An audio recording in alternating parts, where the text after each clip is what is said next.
Sejam bem-vindos a mais um podcast da TXM Methods, aquele nosso bate-papo tradicional sobre tecnologia, inovação, criatividade e empreendedorismo. Esse episódio, ele é a sequência, né, do nosso primeiro episódio com os nossos convidados. Então, se você não assistiu o primeiro, volta aí no nosso YouTube ou na lista onde você estiver, no Spotify, assiste o episódio anterior para você entender um pouco do contexto, como é que os nossos convidados chegaram até aqui, o que eles fazem, a explicação do que é due diligence, o que é o M&A, para que você consiga aproveitar ainda mais esse episódio. Então, se você já estava com a sua canetinha anotada aí, né, a mãos para anotar os insights, se não, pega lá a caneta, anota os insights, porque com certeza muita coisa você vai conseguir levar para o seu negócio hoje ou manter essas cartinhas no bolso para puxar elas quando você precisar. Bom, a gente estava falando aqui sobre, quando encerrou o episódio anterior, sobre o M&A, as fases onde a gente tem, né, que normalmente segue uma certa escala, uma certa jornada.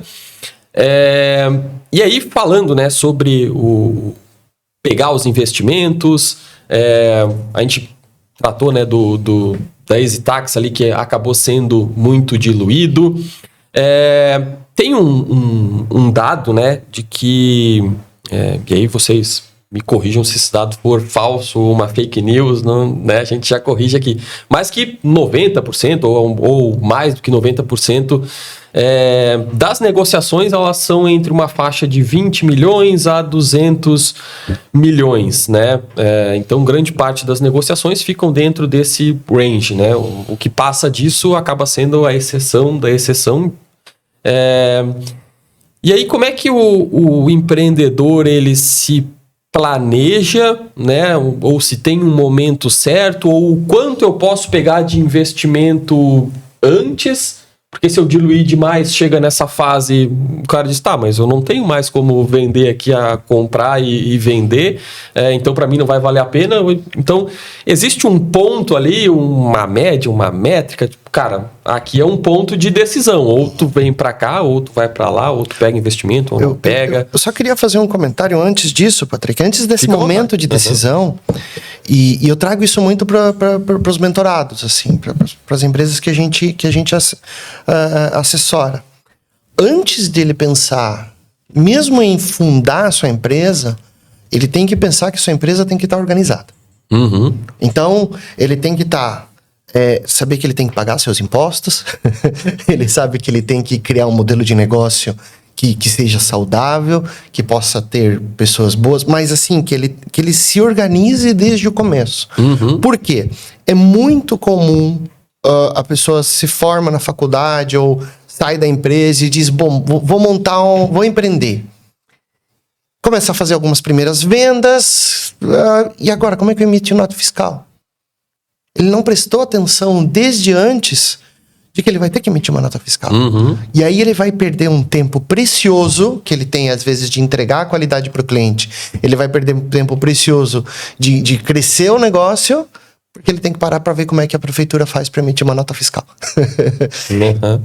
A hora que ele entende isso, a hora que ele entende que desde o dia zero, antes mesmo de ele validar, antes mesmo de MVP, ele tem que estar bem estruturado. Por quê? Porque lá no momento dessa decisão, que ele vai dizer assim, beleza, agora eu preciso dessa gasolina que a gente falou no episódio anterior. Agora eu preciso disso para crescer. Eles vão olhar o balanço, eles vão olhar o que ele construiu. Exatamente. Aí metade do faturamento foi por fora. Eles vão dizer, sei lá, que faturamento é esse? Sim, não podemos... De onde veio? E veio do propósito do negócio ou veio de alguma outra coisa que você fez? Então, ele tem que ter essa mentalidade de eu tenho que estar organizado, eu tenho que ter gestão. Uhum. E aí eu sempre digo assim, e eu conheço como é a gestão dentro da SST, eu conheço a gestão de várias outras empresas. Se com gestão é difícil, imagina sem gestão. No final das contas, é uma compra, né? Então, quando você vai comprar o seu celular, você quer que ele venha bonitinho, organizado, funcionando, entregando o benefício que ele está prometendo, né? E não vir desmontado e dá teu jeito aí, você quer o celular e tu arruma a bagunça aí, mas ele é muito bom, né? Então, tu tem que ter torça que ele vai dar certo. Tem que ter uma base ali, né? que de fato vá fazer sentido. Então, pegando onde a gente parou no último episódio, fazendo conexão com a sua pergunta, a gente estava falando sobre o primeiro estágio de um empreendedor que quer construir um cenário de investimento. Ele vai passar pelo Venture Capital.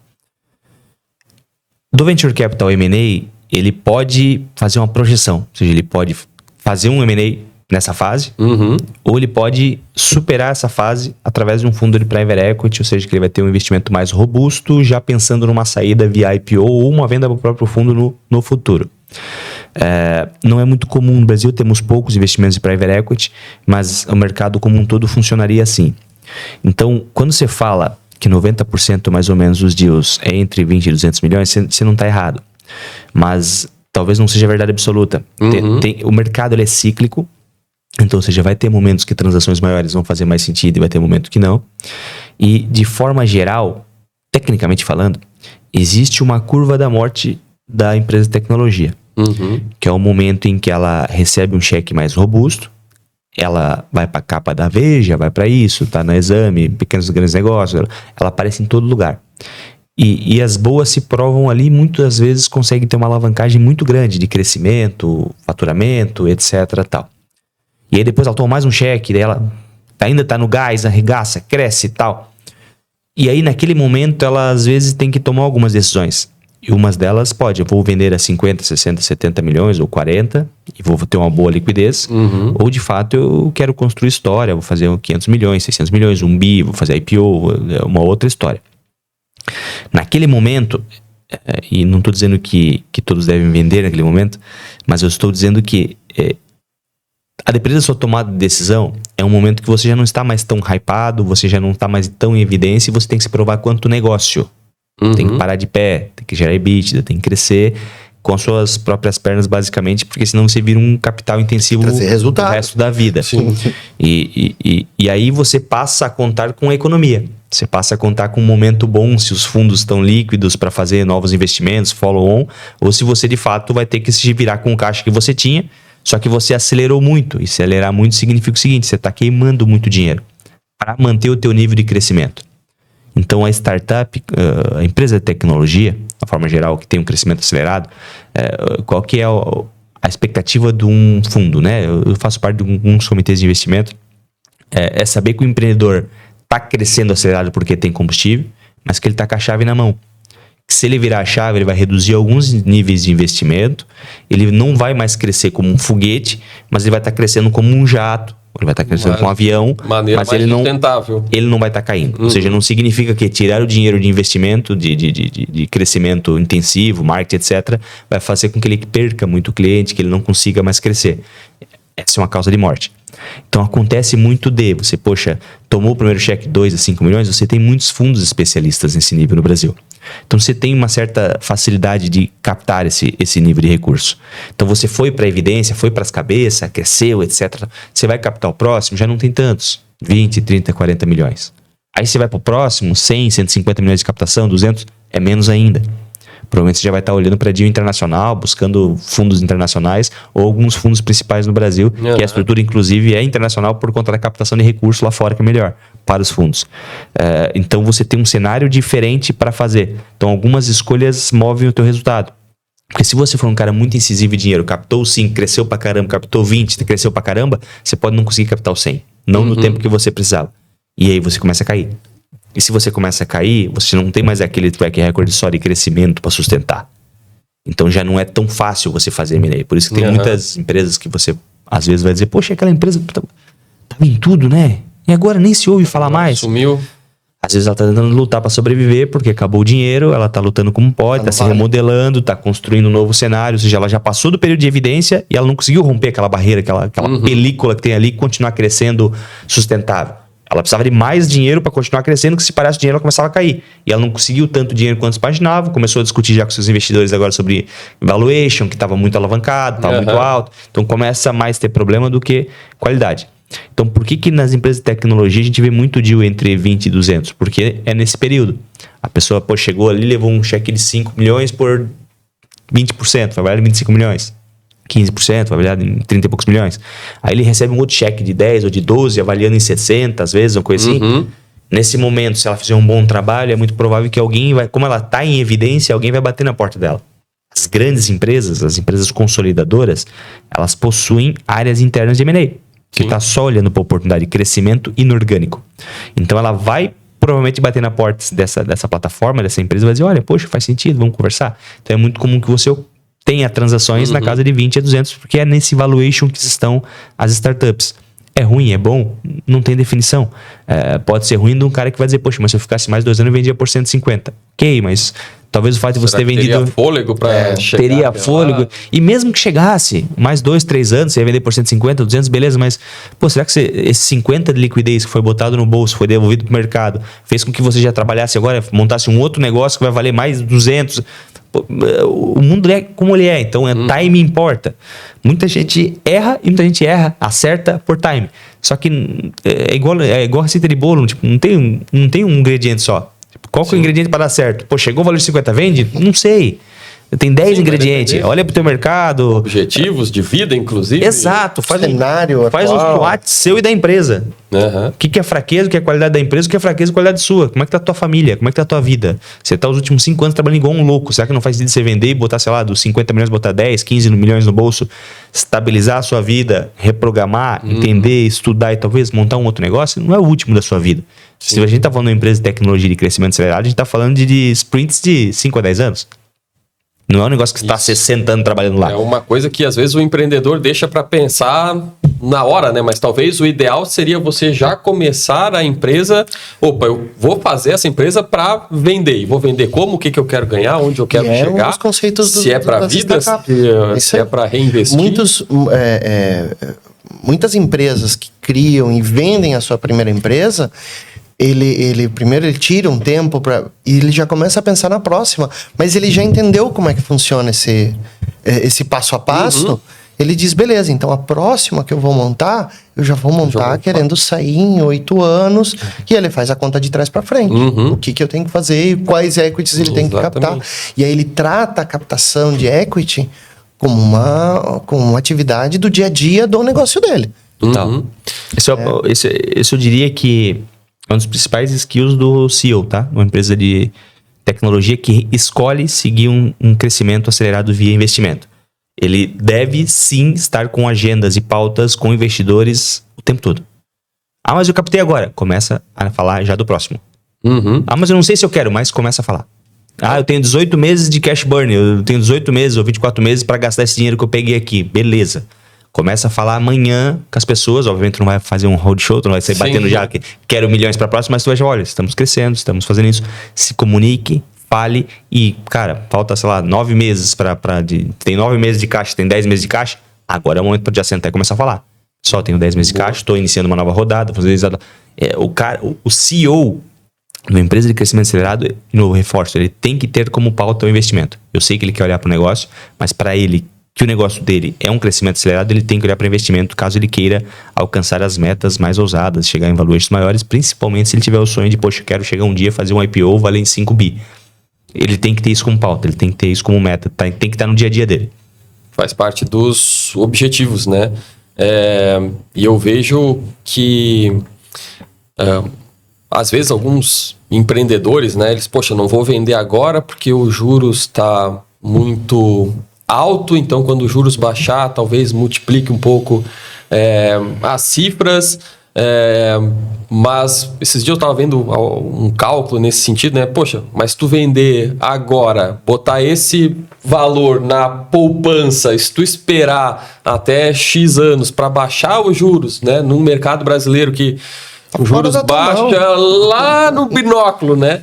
Então, botando, né, na planilha assim, poxa, deixando parado lá o dinheiro, às vezes tu multiplicaria 2, 3, 4, 5 vezes e às vezes o empreendedor não tem essa visão, né, tão econômica do negócio e às vezes preciso segurar, preciso, né, dar um jeito de chegar no mercado mais interessante. Tem 2 pontos importantes a fazer. Primeiro, tua frase foi precisa, tua fala, teu entendimento foi lógico, raciocínio de segundo nível, digamos assim. Tempo é rei. Seja o tempo certo de fazer, seja o tempo que o dinheiro vai render o quanto o dinheiro vai render no tempo. Essa conta você deve fazer em tudo na sua vida. Vou comprar um carro. Eu tenho que saber quanto eu vou perder. Ganhar você não vai, mas você tem que saber quanto você vai perder em tempo. Então, tudo. Quanto mais uma empresa. Vou investir. Qual que é o meu ROI, qual é o meu payback, quanto que eu tô deixando de perder por estar com o dinheiro parado em tal lugar. Se hoje estou numa Selic de 14%, acho que caiu essa semana, Selic de 14%, eu sei que no mínimo eu tenho que fazer um negócio que vai me render 25, 30. Não faz sentido eu fazer um negócio que vai me render 18. Vou tomar risco por 4? Sim. Não vou. Vale a pena. Então, ou seja, tudo é cálculo. O empreendedor, quando se fala de M&A, que é a venda em si, a liquidez, fazer o famoso exit, muitos não fazem essa conta. Muitos pensam exatamente o que você está falando. Poxa, mas os juros está alto, tá ruim para quem está captando, então os múltiplos estão menores, por conta de quando você faz um fluxo de caixa descontado, que é uma das formas de avaliação, você vai levar valor futuro e vai trazer a valor presente com desconto da taxa de risco, que é a taxa WACC, que vai utilizar, dentre outros parâmetros, a Selic, que é a base de juros. Então, quando você faz isso, você diz que, poxa, talvez não seja o melhor momento. Só que você matou a charada perfeitamente. Os juros não vai baixar amanhã. Numa lógica de 14, como está hoje, para chegar a 10, alguns anos. Se chegar a 10, se chegar a 8. Alguns anos. Então, agora, se você pensar que você vai ter uma liquidez, com essa liquidez você vai desenvolver um novo negócio, ou que você vai só deixar nos 14% ao ano, em 4, 5 anos você dobrou seu capital se você fizer uma boa alocação de risco. Então, ou seja, você vendeu a empresa por 50, vamos dizer que você é tão afortunado e tão bom que você construiu a empresa sozinho, só você, e vendeu por 50 milhões. Ah, mas se daqui 3 anos o múltiplo vai ser maior, eu vou vender por 75. Pelo amor de Deus. 50 milhões na tua mão agora em 3 anos já tá resolvido. O teu earnout tu vai fazer no financeiro, tu não vai fazer na operação. Entendeu? Então, tem algumas equações como essa, só que neste momento, quando você vai falar com um empreendedor que está vendendo uma empresa por 50, 60 milhões, muitas vezes ele já não está mais na fase do quebrado. Ele é um cara que já tem uma boa condição de vida, já se vira, já tem tira um salário legal, já tem uma certa estrutura familiar, então ele já não está mais necessitado. Então, quando você não está mais necessitado, o seu cérebro joga por outro mecanismo, que é o intestino através do ego. E aí você fala, eu não quero vender minha empresa por 50, porque minha empresa vale 90. Mas, cara, pelo amor de Deus, nesse momento ela vale 50, não, ela vale 90. O emocional acaba tomando conta do... Você vai perder o deal por isso, mas eu vou arriscar. E às vezes ele arrisca e ganha. Ele vai dizer pra ti, vai te ligar, ele arrisca e falei pra ti, agora vendi por 200. Mas ele pode arriscar e cair. Então, ou seja, não é que é o momento. Daí ele não vai te ligar. Só que ele teve que contar com o contexto de que outra empresa enxergou o mercado dele naquele momento e disse, é aquele momento, eu preciso daquela empresa agora. Cara, ele tá fora da mão dele, tá fora do controle dele. Isso é interessante também, né? O saber para quem vender, e o que tu estava comentando, né? De já, bom, se tu tem a visão, saber quem pode me comprar é interessante, né? Porque uma coisa é você vender para uma empresa de software, que tem vários softwares e vai adquirir o seu. Uma coisa é você conseguir vender para uma empresa, isso é a minha percepção, né? Vocês me digam se faz sentido. Mas uma coisa é vender para uma grande empresa, às vezes, daquele setor.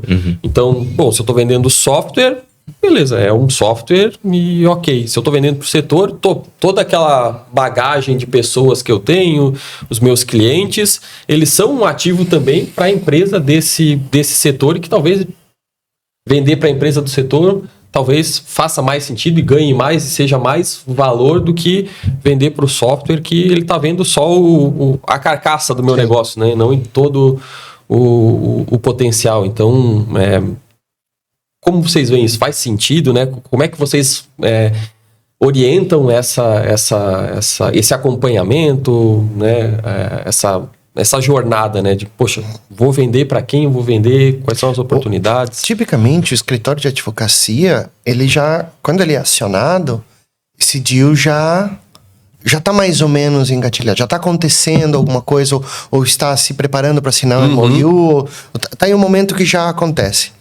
Mas o que é legal dessa nossa inserção no ecossistema é que a gente acaba ajudando com uma frequência grande essas empresas. Acaba contribuindo com elas de... É teu momento, vamos conversar. Sim, vamos tomar o café, vamos tomar o almoço. Vamos almoçar, cara. Porque é exatamente ajudar ele a identificar esse momento. E se fala muito de que a posição do CEO é uma posição onde ele não tem um par dentro da empresa para ele tomar decisão, para dividir o risco da decisão com ele. O dono da empresa tem esse mesmo problema. Às vezes ele tem outros sócios, mas aí cada sócio tem sua expectativa, seu desejo, sua vontade, sua situação familiar. E aí o Eugênio faz isso, eu digo isso porque a gente está bem perto, de conversar com esse empreendedor e dizer assim, cara, já parou para prestar atenção nisso? Já parou para prestar atenção naquilo? Já olhou como é que está o contexto? Dentro do teu mercado, tem empresas que estão muito grandes, tem fundos que estão buscando tese exatamente dentro da tese que você está. Preste atenção nisso. Espera um pouquinho, ou antecipa, antecipa, acelera. Então, isso é bem importante. Isso eu acho que é uma postura nossa, e aí como pessoas de negócio, coisa que nós somos apaixonados pelo empreendedorismo cara, vamos trocar uma ideia, vamos entender o que a gente pode fazer para ajudar a tomar essa decisão. Né? Tem uma frase que eu gosto muito, que é estudar o passado para compreender o presente e projetar o futuro. Nada às vezes é muito novo, às vezes as coisas se repetem. Como eu te falei, o mercado é cíclico. Vai ter momentos que você vai ter comprador olhando deals maiores, vai ter momentos que você vai ter compradores olhando deals menores. E vai ter momento que o pequeno ficou grande e agora tá comprando gente pequena. E depois esse cara não faz mais sentido olhar para ele e comprar gente pequena, faz sentido comprar gente grande. Por quê? Porque o trabalho é parecido, a digestão é mais ou menos parecida e o resultado é muito maior. Então, dificilmente você vai ter esse estabelecimento de, olha, uma grande companhia está comprando software. Uma resposta já legal para ter em mente. Dificilmente você vai vender o software. Você vai vender a empresa. Vender o software não é tributariamente adequado. E na década que nós estamos, no mundo que a gente está vivendo, com a ascensão da IA, o software tem muita pouca importância. Exceto se for uma questão muito específica. No mais, você consegue desenvolver com muita mais velocidade. Então, importa mais as pessoas que ali estão, os ativos intelectuais, e a metodologia criada e branding, marca. Você tem muita gente, e aí é uma visão muito minha, eu compartilho com umas pessoas, algumas concordam, outras não. Eu tenho muito visto isso no mercado e até compradores olhando, cara, o software é bom, mas eu quero saber como é que, como é que ele chegou lá naquele cliente, como é que ele chegou lá e tão rápido, como é que as pessoas, quando eu falo nessa solução, eu tenho uma dessa, mas ninguém olha pra minha. Quando eu falo nessa solução, o pessoal lembra da marca daquele lá. Então tu compra mais espaço, compra mais marca, compra mais distribuição, canal de chegada direta no cliente, e trava, né? É um software adequado, chega fácil no cliente, é de boa aceitação, tem um NPS bom, tem um lock-in bom, ou seja, eu sei que eu posso comprar e é muito difícil alguém trocar aquilo lá, vai ficar lá 10 anos, é barato ou é caro, mas é necessário. Então, ou seja, tu começa a ficar muito sexy pro mercado, atrativo, as pessoas te querem. E aí você tem várias estruturas. Como eu falei da tributária ali, se você vender um software, você está vendendo um ativo. Falando um pouco de contabilidade. A empresa em si, ela tem o seu balanço. No seu balanço tem um monte de ativos. Você pode ou não ter o software ali dentro. Geralmente ninguém tem. Como um ativo. E não é um problema. Só que, se você for vender um ativo e receber um dinheiro pela empresa, que quem recebe quem está vendendo é a empresa. Se a empresa estiver vendendo e recebendo, ela tem que tributar aquilo ali. A que título? Como ela está vendendo um ativo, e não é o KNAI dela, provavelmente um KNAI na empresa de tecnologia é tecnologia. Sim. Então, softwares, né, editados e tal. Então, não customizáveis, né? Então, como ela está vendendo o ativo e não é o KNAI dela, ela não consegue tributar como lucro real, presumido, simples. Ela necessariamente tem que tributar como um imposto de renda, aquilo ali, de uma receita não operacional que gerou um lucro não operacional. Então, de regra, você vai tributar 24% até 20 mil, mais 10% do QCD. Se você vender algum software por 10, 15 milhões, você vai tributar basicamente 34% disso. Que é uma alíquota muito diferente de você ter vendido isso se fosse a empresa. Você vai vender a empresa, se você for pessoa física, você vai pagar de 15 a 22,5, conforme o tamanho do valor por CPF. Até 5 milhões por CPF é 15, e depois vai subindo gradativamente até 22,5. Então, é ineficiente você vender o ativo. Ah, mas o cara que vai me comprar não tem jeito, ele não vai comprar meu CNPJ. Ele não quer fazer a due diligence.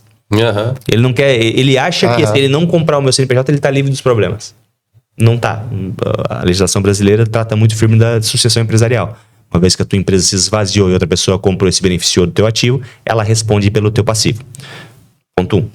Ponto 2. Tá bom, vamos dar o conforto pra ela. O comprador tá certo. Me coloca na mesa, deixa eu ligar com ele. Aí eu ligo pra ele e falo, cara, meu amigo, tal, por que eu não vou fazer due diligence? Eu quero ser rápido. Aqui eu não gosto de atraso. Eu vejo transação de 7, 8 meses. Aí pra mim esse pessoal perde tempo. Pra mim é rápido. Semana que vem eu mando o contrato, assinamos, tá feito. Eu falei, tá bom. Mas, cara, meus clientes não vão deixar 34 na mesa, cara. Eles vão pagar 15 aqui, né? Não, mano, não sei o que e tal. Eu falei, não, tá bom. Quer comprovativo? Tu paga o gross up? Tu paga a diferença de imposto pra eles ficarem com 15? Não, o preço é esse. Tá bom. Você me deixa ser criativo? Não, eu deixo. Tá? Então vou ser criativo. Então provavelmente o que eu vou fazer? Eu vou fazer uma cisão daquele software, vou botar numa nova empresa casca, nova, zero. Acabei de abrir, peguei, tá com cheiro novo. Tira o plástico. E eu vou te vender essa empresa. Ah, como assim? Tu quer comprar uma empresa limpa, que nunca teve histórico. Eu sei que o risco é o mesmo.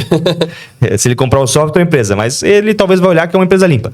Mas então, tá bom, comprei a empresa limpa. Então tá bom, então você vai fazer isso. Você vai comprar a empresa limpa e essa empresa limpa vai ser vendida para você. Os sócios vão te vender ela e dentro dessa empresa limpa tá o software. Tá bom? Tá bom. Nesse caso, o cliente deixou ele pagar 34, vai pagar 15. Então, é muito nessa eficiência tributária.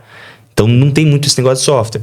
E hoje, como eu tô falando, que eu falei para você, nesse crescimento acelerado das tecnologias de inteligência artificial, e ontem a gente estava num evento que até falaram bastante disso, e aqui eu já não estou mais falando do vibe coding, do cara que se diverte a criar um softwarezinho, eu tô falando realmente de você ter um software forte que vai te ajudar a acelerar muito o teu nível de trabalho. Então tu pega bons programadores, entrega uma ferramenta forte como é a AI e fala, olha, vamos construir isso. Antes levava 3 anos, agora vai levar 2 meses, 3.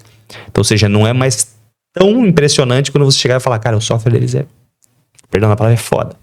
O software deles não tem um erro, não tem um bug, coisa linda. Os caras desenvolveram um negócio sensacional. Pois é, hoje o pessoal faz em 3 meses.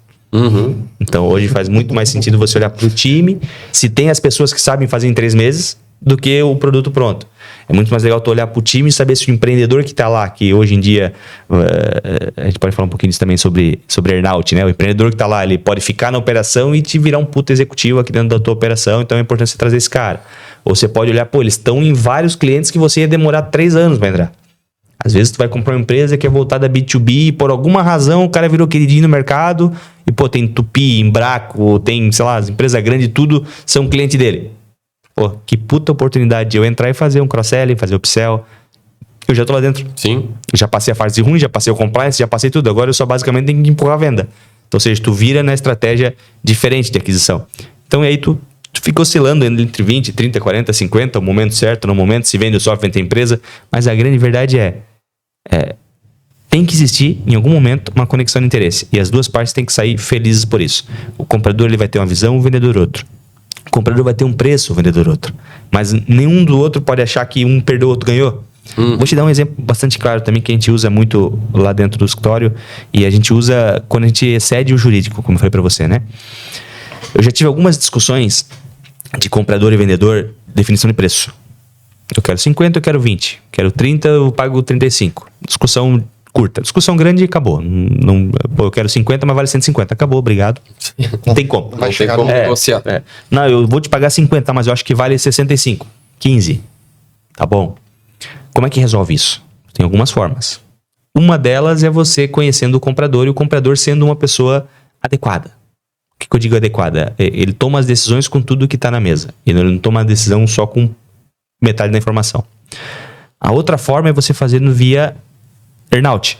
Ou seja, você condicionar metas futuras e se atingidas tais metas futuras, você paga a diferença. Que é porque nasceu o earnout. Nos Estados Unidos, o earnout nasceu por isso. Um aperto de mãos que um queria 50, outro queria 60. Falou, beleza, por que 60?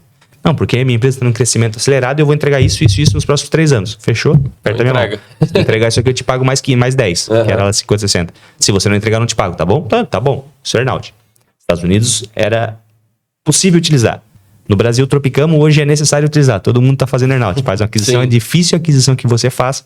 Tecnologia que não tenha lá o cara ficar 1 ano, 2, 3 para bater uma meta e ganhar um destravar, um trecho a mais. Essa é uma forma. A outra forma de você olhar a diferença de preço é que o valuation do comprador é diferente do valuation do vendedor. Matemática é uma ciência exata. Valuation nem tanto. O vendedor está olhando o valor que está no documento, menos o valor do tributo, que é o que vai pingar no bolso dele. Às vezes o custo do assessor, vai pagar advogado, vai pagar um advisor financeiro. Então esse é o olhar do vendedor, certo? É 100 milhões, eu vou pagar, sei lá, eu negociei 4% com o advisor, então eu vou pagar 4 milhões para o advisor.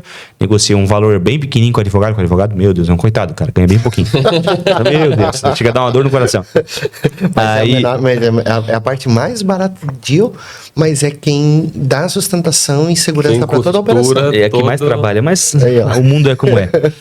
E aí tu vai pagar o teu advogado e tu vai pagar o teu imposto. Poxa, vamos dizer que seja 15 de imposto, vai ser mais porque é 100 milhões, mas vamos dizer que seja 15. Tu vai pagar mais 15 milhões. Então 15 mais 4, mais uma beiradinha pro advogado, tá bom, 14 um pouquinho.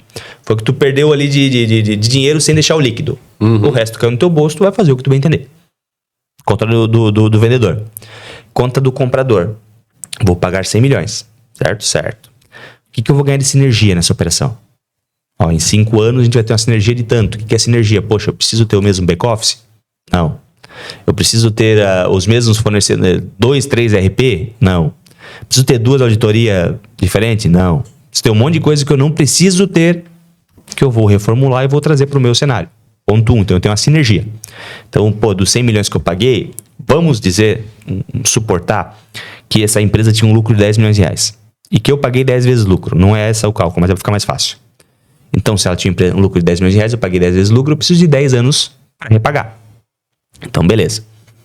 Com a sinergia, eu tirei alguns custos de back-office, eu tirei um custo de RP, eu tirei custo de outros sistemas, tirei o custo de tanto. O meu lucro, que era de 10 milhões num faturamento de X milhões, passou para 15. Ou seja, 50% a mais. Ou seja, se eu ia pagar em 10, eu vou pagar em 5. Eu já tenho uma equação matemática que reduziu a minha conta. Por quê? Porque eu vou ter uma eficiência, o meu lucro do ano que vem não vai ser o mesmo lucro do que eu paguei agora. Porque eu vou ter uma eficiência operacional. Além disso, tem um negócio chamado apropriação de ágio. O que é a apropriação de ágio? É um movimento contábil. Quando você compra 100% de uma empresa, você faz uma alocação contábil dizendo, olha, eu comprei um ativo e eu preciso lançar isso na minha contabilidade. Você faz um laudo chamado PPA. Esse laudo ele nada mais é do que avaliar o ativo de forma econômica contábil. Então ele vai olhar a mais-valia, que é um nome econômico, nome contábil, e o goodwill, que é o crescimento, o tamanho de crescimento da companhia, etc. Então ele vai chegar numa equação contábil. Essa equação contábil é mais ou menos entre 20% e 40%, 31%, 28%, fica por ali, de uma aquisição natural. Quando você tem esse ágio, o que você pode fazer? Você faz esse laudo, aí com esse laudo você incorpora a empresa A comprou a empresa B. A empresa A vai lá e incorpora a empresa B. Passa a existir somente a empresa A. Todos os direitos, obrigações, clientes, parceiros, fornecedores, trabalhadores, tudo passa a ser da empresa A. Uma empresa só, um CNPJ só, absorveu tudo aquilo. Quando você faz isso aqui, você absorve também aquele laudo PPA que você lançou na contabilidade que dizia que a empresa que você pagou 100 milhões valia 70. Então tem 30 de diferença aqui. Esse 30 você ganha de ágio. O que é o ágio? É um ágio contábil que te dá um benefício, como se você tivesse um prejuízo contábil, mais ou menos. Esse ágio, você, se fizer o pedido adequado na Receita Federal, você pode apropriar ele e descontar do teu imposto de renda. Então, ou seja, poxa, você, empresa grande, tem lucro e paga hoje 34% sobre o lucro que você tem, que é o 24% mais 10% do que você deu o fulano tal lá. Então, você paga 34%. Se você tem um benefício de ágio, poxa, dos 100 milhões que eu paguei, 30 milhões eu posso apropriar em ágio, eu posso dividir isso em 1/60 e em 5 anos eu posso deduzir esses 30 milhões que eu deixei aqui. Então, quando eu for pagar o imposto lá meu de renda, eu, em vez de pagar o imposto, eu vou dizer, não, mas eu tenho um benefício. Então, eu desconto o benefício e não pago o imposto. Isso significa que eu gerei caixa. O valor que eu ia pagar, não vou pagar. Sim. Então, ou seja, eu gerei mais caixa na operação. Se eu gerei mais caixa e represento 30%, eu já não paguei 100 milhões na empresa, eu paguei 70. 30 voltou para minha operação de caixa como benefício fiscal. Então, a conta do comprador é diferente da compra do vendedor. Tá errado? Tá certo? Não. São contas diferentes. Pode estar tudo errado a sinergia, o ágio pode não existir, um monte de coisa pode acontecer. Mas essa, se você tem todas as decisões na mesa, é a sua conta. E como essa é a sua conta, você consegue olhar para uma empresa que está valendo a 100 na nossa discussão ali, botar um earnout, botar alguma coisa, porque você sabe que você tem uma margem para negociar. Você sabe que você tem um espaço em que você tá evoluindo. E você sabe que com esses economics, com essa modelagem financeira em que você vai olhar ágio, você vai olhar sinergia, você vai olhar preço de transação, payback, ROI, você vai olhar tudo, você consegue sustentar essa, mais outra, mais outra, mais outra e mais outra aquisição.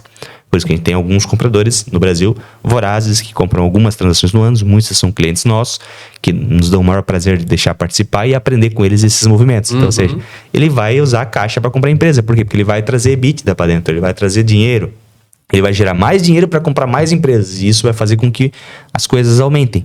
E conecta muito com aquilo que eu te falei. Transação de 20 e 200 é o mais comum. Mas esses clientes que compravam a 50, empresa de 50, 60 milhões, já compraram 10, 15, para eles não mexe mais o ponteiro. Entendeu?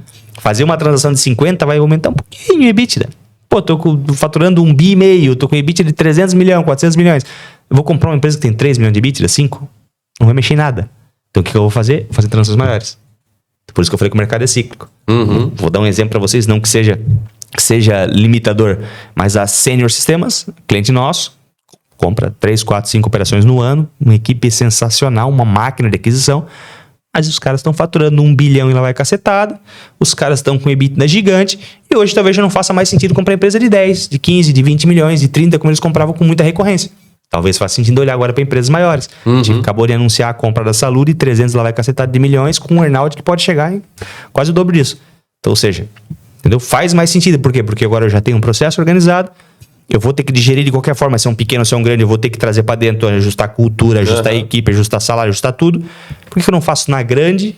Demora um tempinho mais digerindo aquilo ali do que eu comprar 10, às vezes eu compro 2, mas o meu resultado financeiro vai ser muito maior. Então agora você tem um comprador tipo sênior que está comprando operações maiores. Aqueles caras que romperam a barreira da morte, não vale mais 50, vale 200, vale 300. Agora já tem comprador para isso. Então, de novo, o mercado é cíclico, é azeitado, ele funciona, cara. Ele ainda o earnout para esses sócios força com que essa empresa, com que eles fiquem e façam ela dar mais lucro ainda. Isso aí. Eu queria até puxar um assunto, tocaram no earnout, né? A gente está falando, né, da visão da empresa compradora, mas também conheço alguns empresários empreendedores que venderam, né? Tem o tempo, normalmente os que eu conheço ali era 2 anos, mas sofreram com esses 2 anos por conta da cultura. Opa, aqui eu tenho controle, a cultura da minha empresa, sei como é que funciona, sei como é que vão ser as decisões.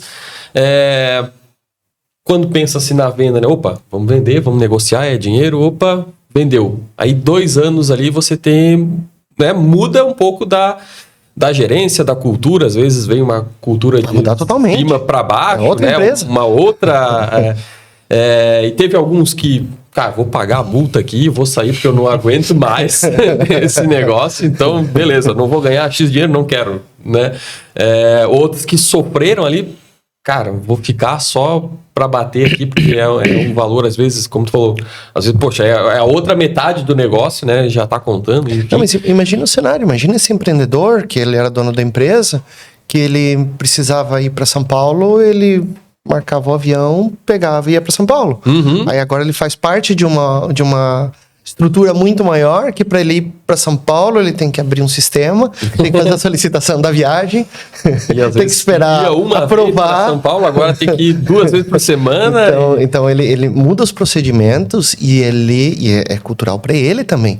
E aí ele também acabou de botar um bom dinheiro no bolso, então ele tá com a cabeça em o que eu vou fazer lá, como é que eu protejo esse recurso, como é que eu sou eficiente com esse recurso, como é que eu continuo entregando resultado aqui, como é que...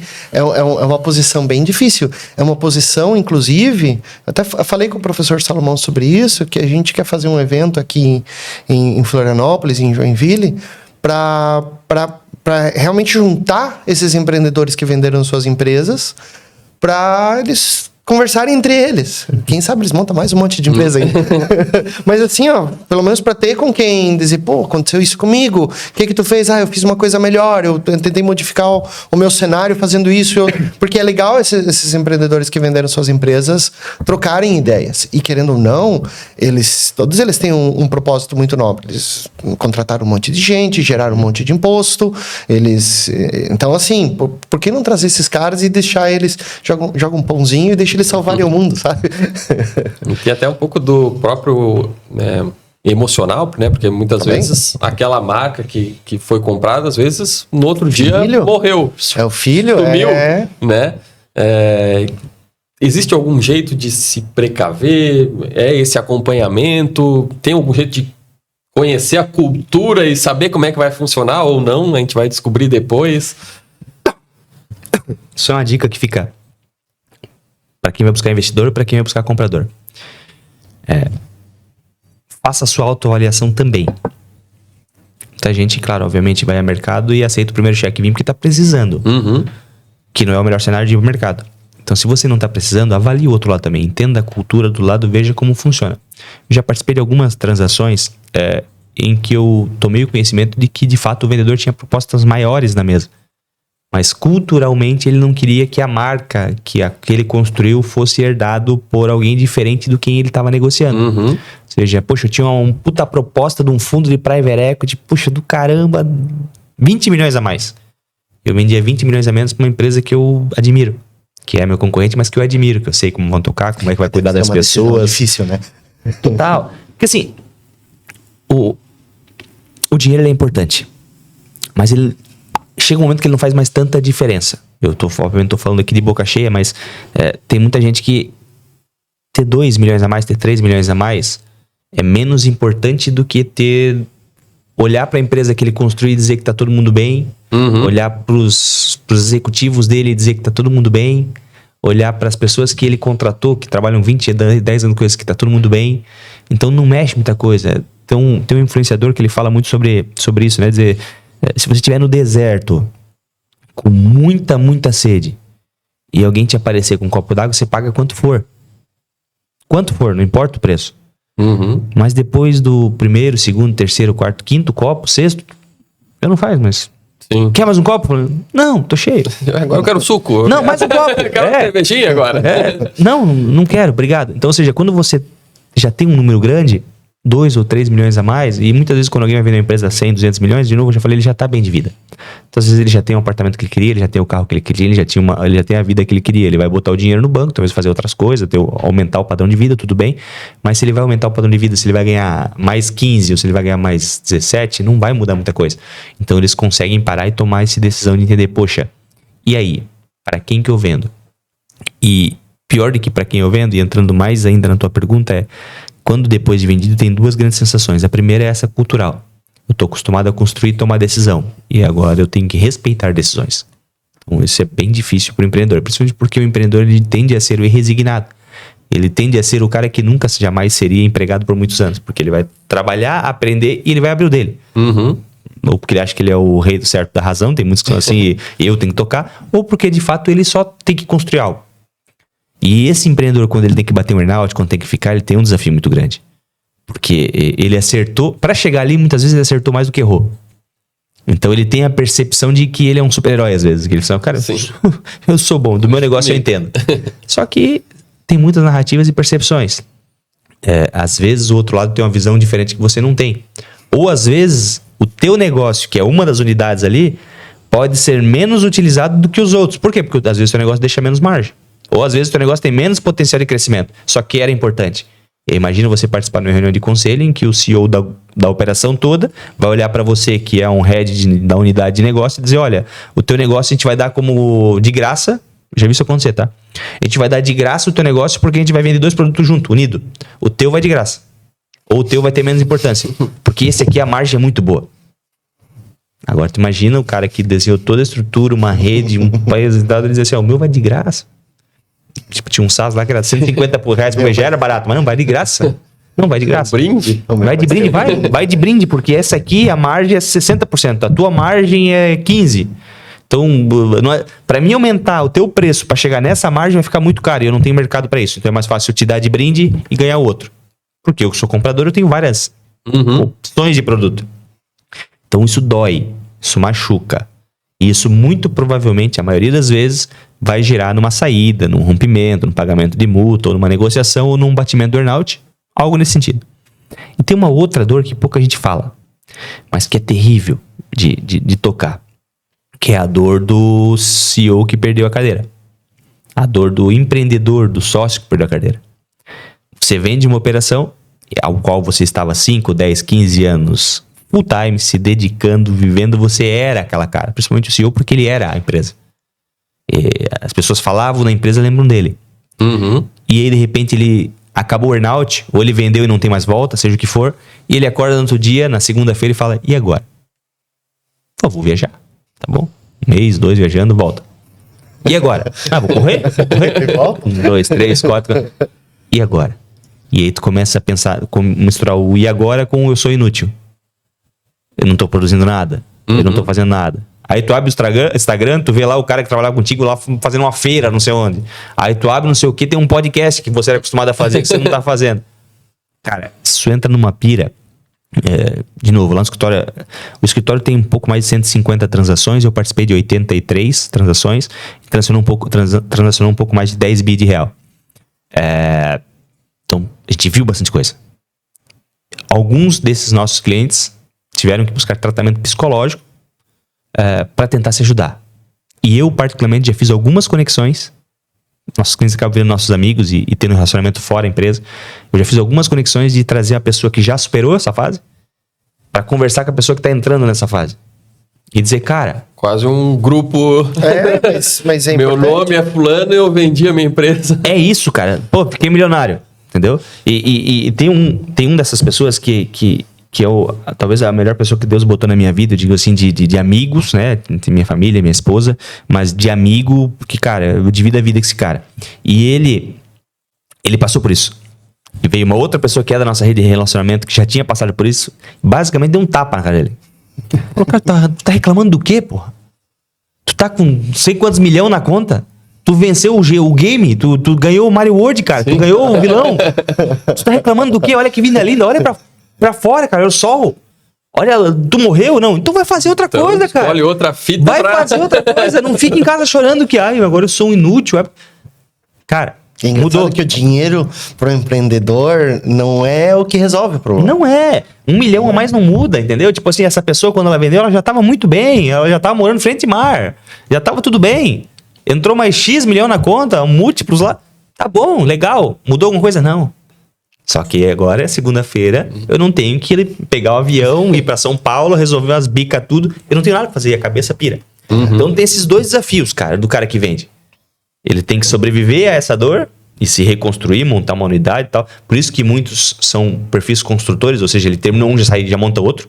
Tem algumas pessoas que você vai ver que são seriais sem parar. Esse cara nunca vai ter esse problema, porque ele saiu de um, entrou em outro, ele nem deu tempo. O problema é o cara que quer parar. Ele já tá começando outro antes de sair. Tá em 10 negócios. Ele vendeu, vou fazer o quê? Não, vou cuidar dos meus outros 9 agora.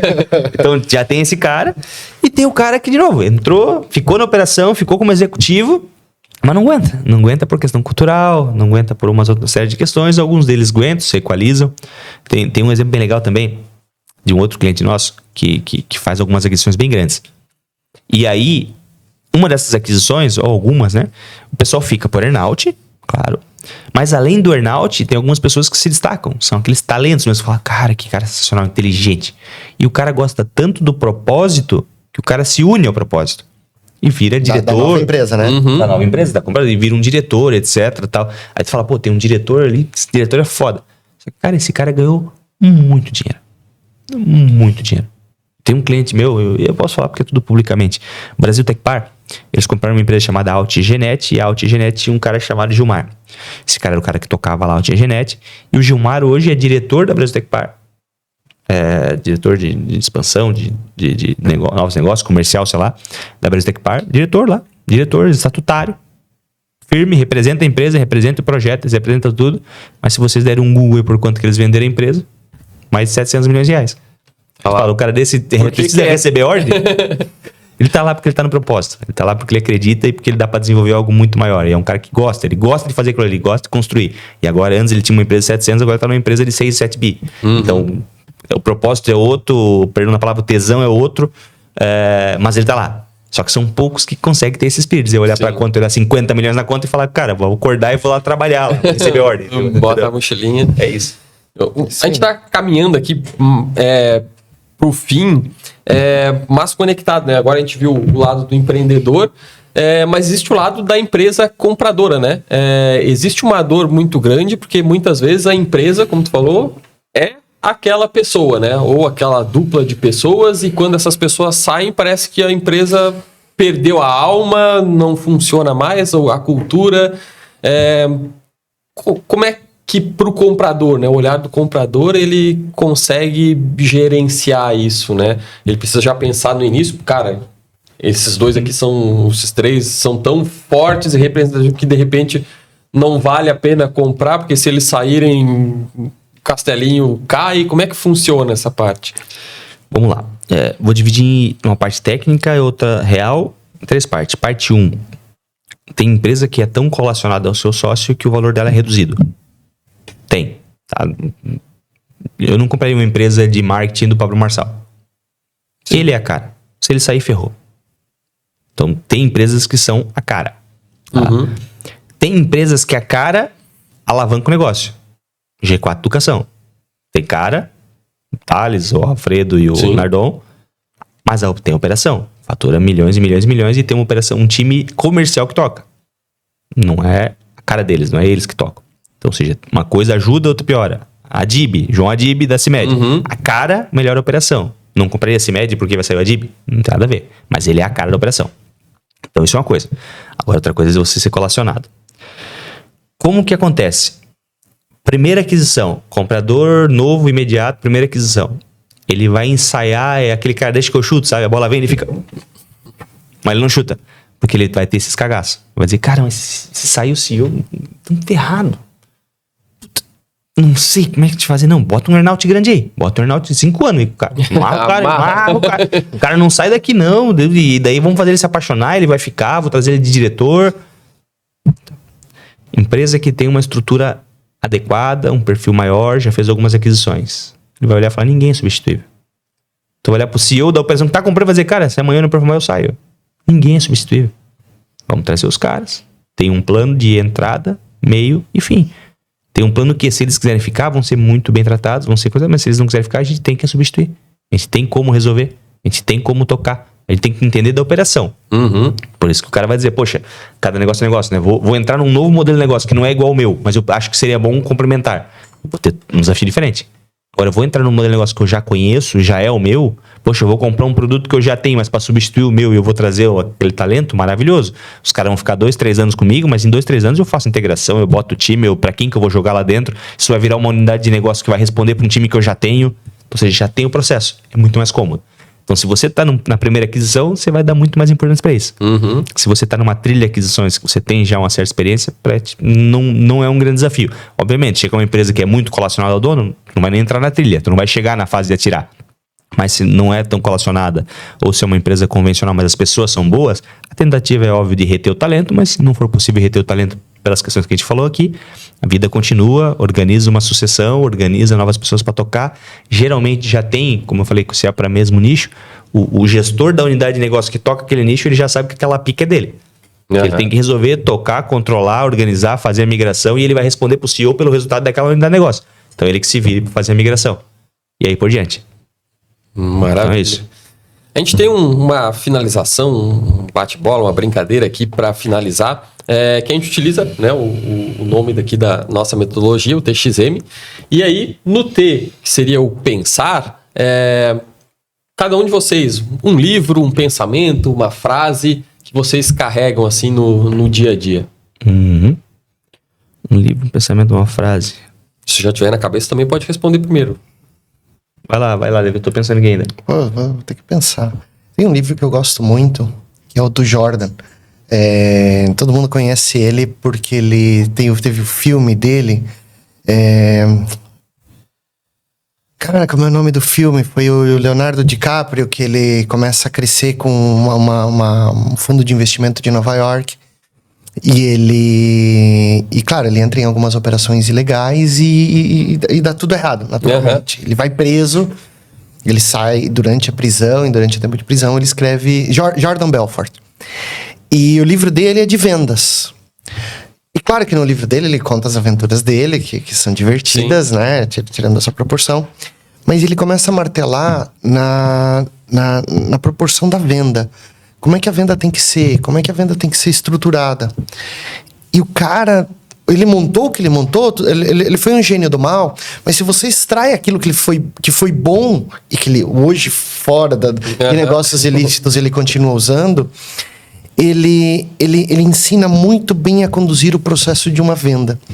E eu sou apaixonado por vendas. E o processo de uma venda, ele é um processo de vida. Você tem que se estruturar, você tem que usar isso no teu dia a dia. Você começar no início, meio, fim, fechamento.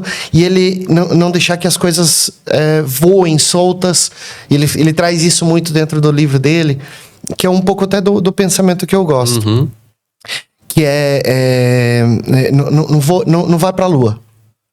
Cara, se você tá fazendo uma coisa, faz aquilo.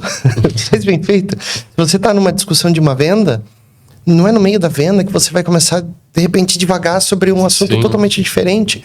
Não, finaliza aquilo que você tá fazendo, depois você parte para o próximo. Então, você termina. Então, um dos últimos livros que eu li, gostei muito. Recomendo, fala muitas coisas do que você não deve fazer também, principalmente nos negócios ilegais. Um pensamento, eu tenho uma frase, cara, na verdade é uma palavra, né? E ela é pra cima. Uhum.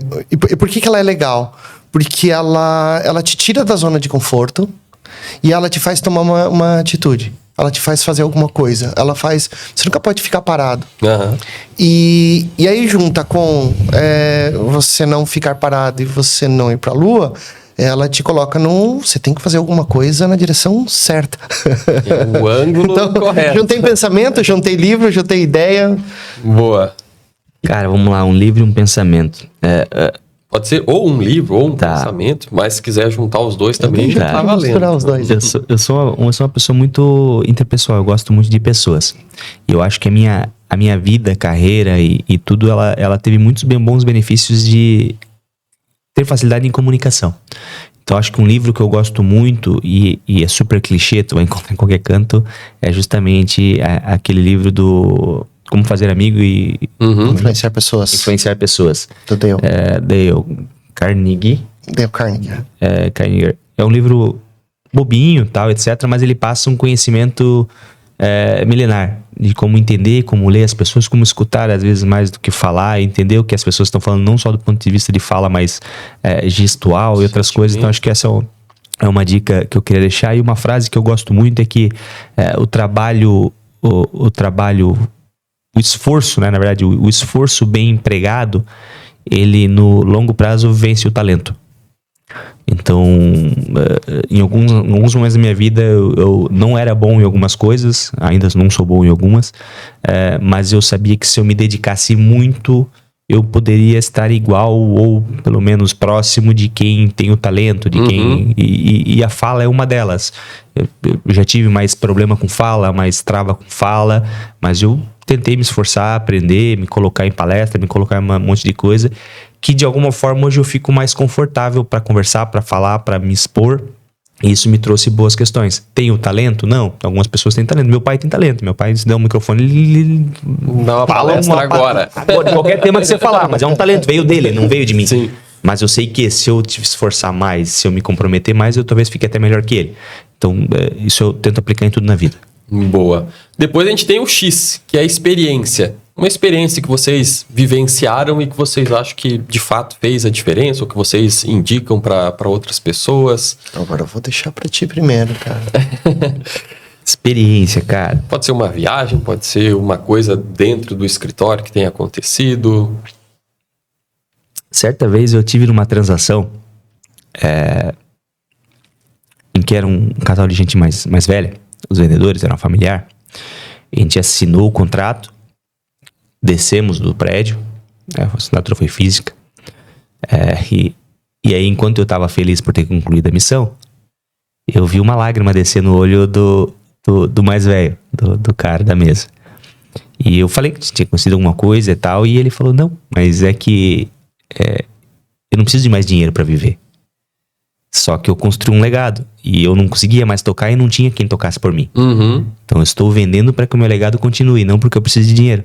Então eu estou feliz porque o meu legado vai continuar, mas eu estou triste porque eu estou se desfazendo de parte de mim.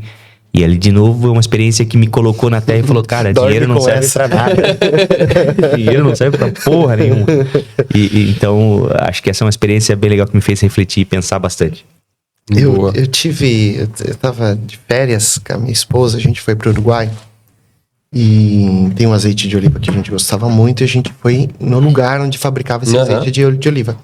E é uma vinícola, na verdade. A vinícola, ela produz o azeite e a uva. E no momento que a gente chegou, alguém nos recebeu. A gente deu alguns passos, a gente recebeu taças, deu mais alguns passos, alguém nos trouxe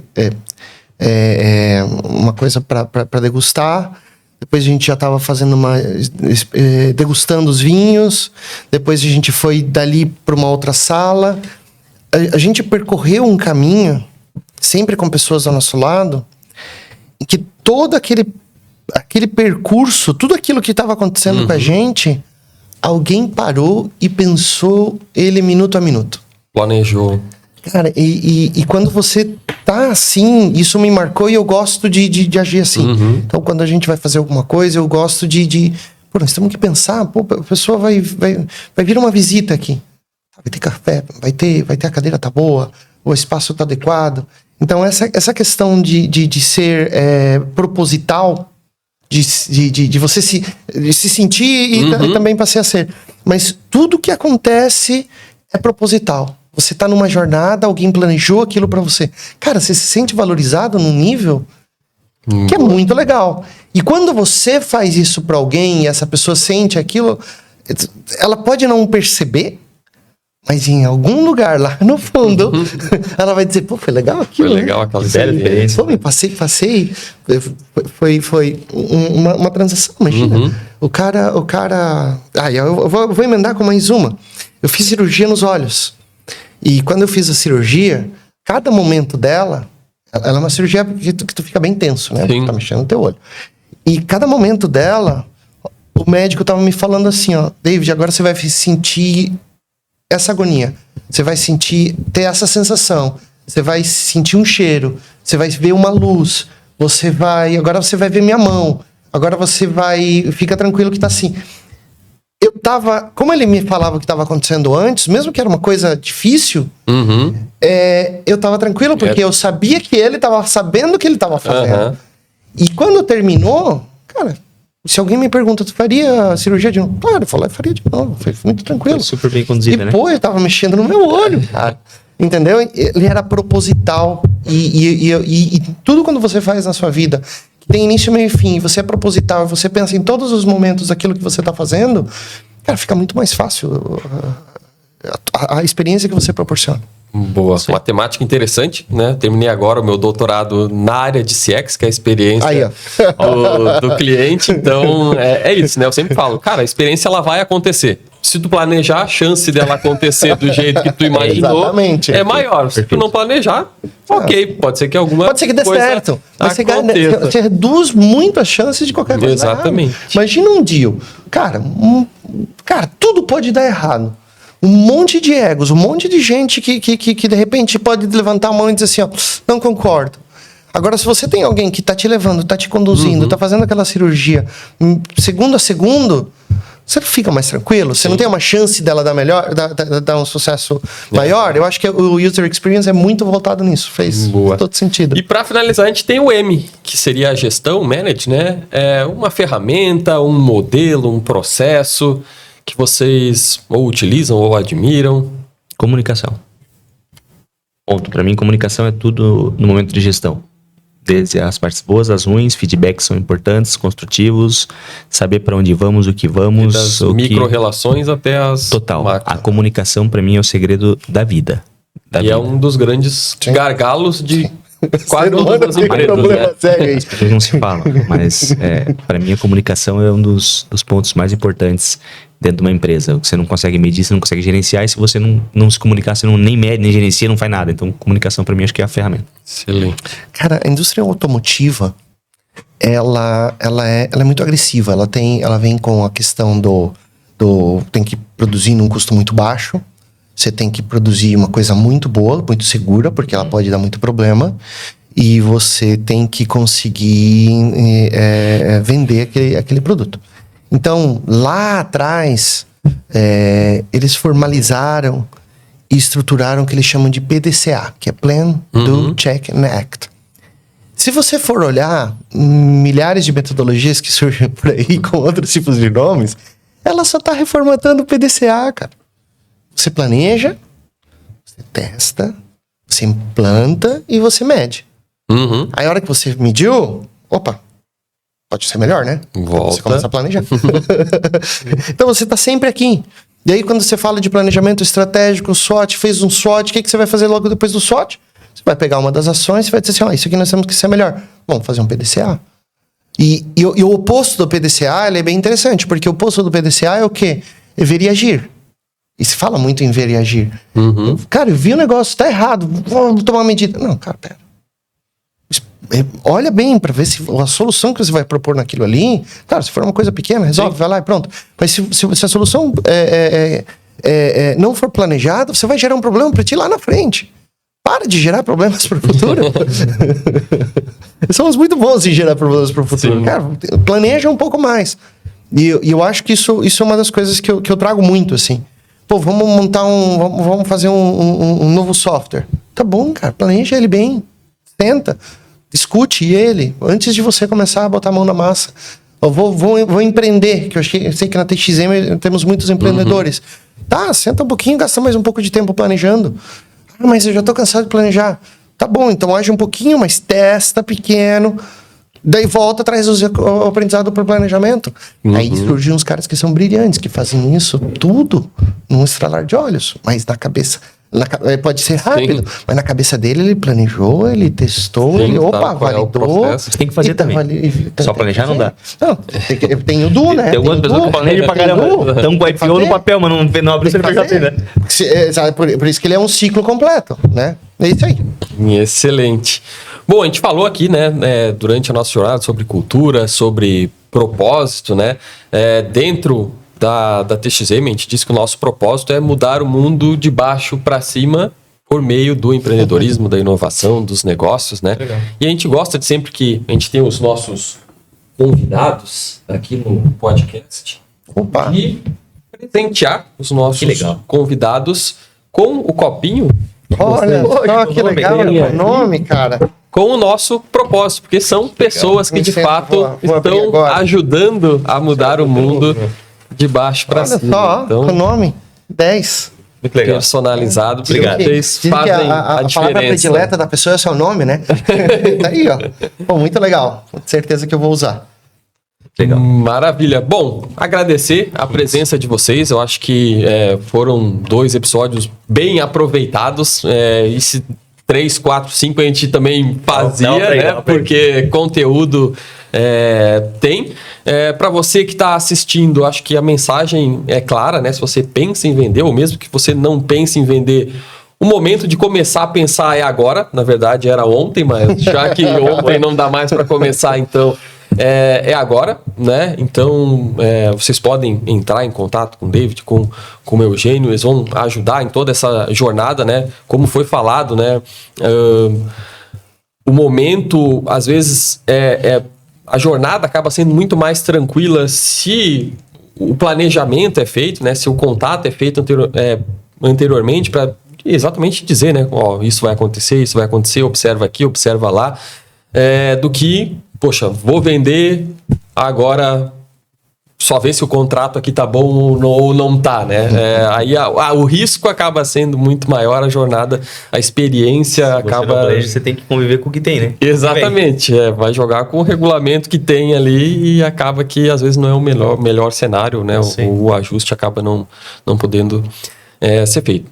Tem alguma palavra final? Querem mandar alguma mensagem? Tô bem, pessoal. Só queria realmente de novo agradecer o convite de estar aqui. Estamos muito felizes por estar falando de M&A, estar falando um pouco de negócio, principalmente com vocês. O público acho que é muito direcionado. Então é só sensação de gratidão mesmo. Obrigado. Sim. Também queria agradecer a participação. E assim, ó, o meu LinkedIn, você procura por David Escobar, E lá eu sou bem ativo, assim como a TXM, em narrar tudo que a gente encontra no ecossistema, tudo que está acontecendo, eventos, ações da própria SST. Então, assim, é um bom lugar para se conectar com a gente, e eu tento gerar conteúdo, enfim, de qualidade para a gente tá sempre podendo contribuir. Excelente. Tá então, bom. muito obrigado para você que assistiu. Espero que você tenha conseguido captar alguns insights aí, alguns ensinamentos. E fique sempre ligado aqui nas nossas redes. Todas as quintas-feiras surgem novos podcasts, sempre com assuntos muito interessantes para você utilizar na sua operação. Até mais, até o próximo episódio. Valeu, tchau, tchau. Valeu, pessoal. Valeu.